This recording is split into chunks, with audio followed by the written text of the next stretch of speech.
magluluto po tayo ng sardinas na mayroong udong. So, yun po guys, pinalambot ko muna yung udong at nilagyan ko na rin siya ng sutanghon. So, ayan.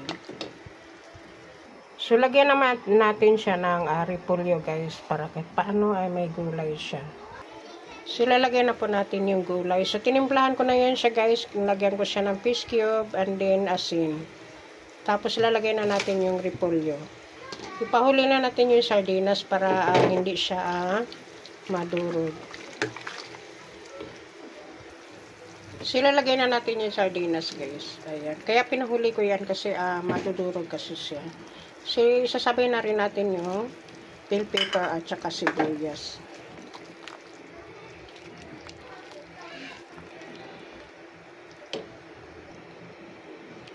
So, ayan na guys. Luto na po ang ating sardinas with udong at sutanghon.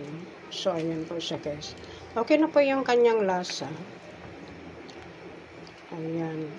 Nilagyan ko lang siya ng fish cube. Tinimplahan ko ng asin.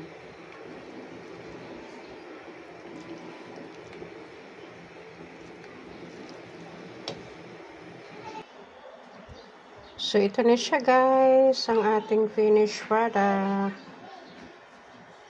ng ating sardinas with udong sutanghon.